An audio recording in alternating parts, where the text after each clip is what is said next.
नमस्कार, आप देख रहे हैं टीवी9 भारतवर्ष का सबसे लोकप्रिय बुलेटिन। मैं हूं आपके साथ प्रीति रघुनंदन। 2024 चुनाव को लेकर 24 बड़ी खबर इस वक्त क्या है, आइए जल्दी से नजर डाल लेते हैं।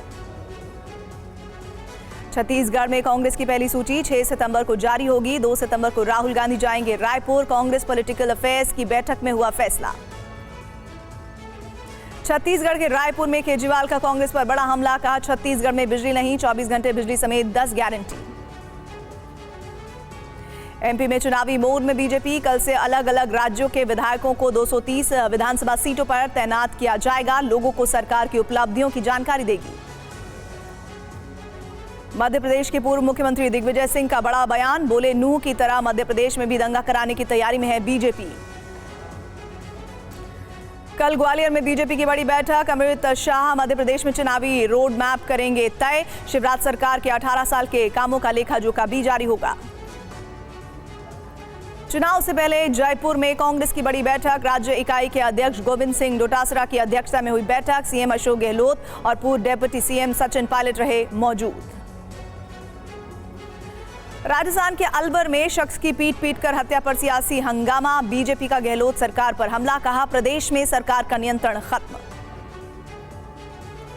गुलाम नबी आजाद के बयान पर फारूक अब्दुल्ला बोले हिंदुओं में था ऊंच नीच का भेदभाव, न्याय और बराबरी की वजह से लोगों ने अपनाया इस्लाम। बीजेपी ने किया पलटवार, कहा लोगों को जबरदस्ती इस्लाम धर्म कबूल करवाया गया। पिछली बीजेपी सरकार के 40% कमीशनखोरी के आरोपों की जांच के लिए सिद्धारमैया सरकार ने न्यायिक जांच के आदेश दिए। कर्नाटक विधानसभा चुनाव में कांग्रेस के कैंपेन का प्रमुख मुद्दा था।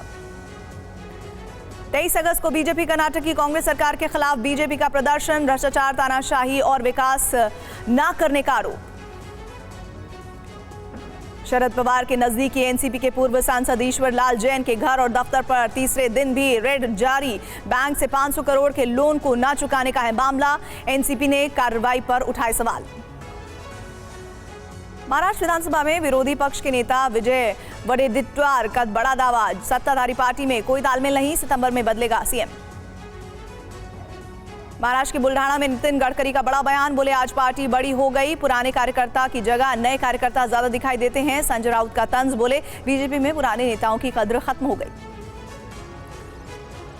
अलग अलग राज्यों के बीजेपी विधायक तेलंगाना के 119 विधानसभा क्षेत्रों का करेंगे दौरा, जनता को सरकार की बताएंगे उपलब्धियां। यूपी कांग्रेस अध्यक्ष ने राहुल गांधी पर बदला अपना बयान, कहा जनता कर रही राहुल गांधी के अमेठी से लड़ने की मांग, राष्ट्रीय नेतृत्व करेगा तय। 24 को लखनऊ में बड़ी रैली का ऐलान। कांग्रेस नेता संदीप दीक्षित ने फिर साधा केजरीवाल पर निशाना, कहा ऐसा नेता सिर्फ अपने और सत्ता के लिए सोचते हैं। एक दिन पहले विधानसभा में केजरीवाल ने दिल्ली में कांग्रेस सरकार के घोटालों का किया था जिक्र। सामना में फडणवीस पर संपादकीय पर घमासान, बीजेपी ने किया प्रदर्शन। संजय राउत बोले किसी तरह के अमर्यादित शब्द का प्रयोग नहीं किया गया। 25 साल का गठबंधन बीजेपी के घमंड की वजह से टूटा। आदित्य ठाकरे ने बीजेपी पर साधा निशाना, कहा बीजेपी में अपने नेता सिर्फ 5 से 7 ही मंत्री बीजेपी के और बाकी दूसरी पार्टियों से इंपोर्ट किए। शिवसेना नेता प्रियंका चतुर्वेदी का बयान, कहा इंडिया गठबंधन फ्रंट फुट पर है, हर सीट पर बेहतर उम्मीदवार उतारने की होगी चर्चा। वाराणसी से प्रियंका गांधी के जीतने का दावा किया। राहुल गांधी की अमेठी पर दावेदारी पर बोले मुख्यमंत्री धामी, पिछली बार चुनाव अमेठी से लड़ा और परिणाम देखा, अब नहीं करेंगे ऐसी गलती।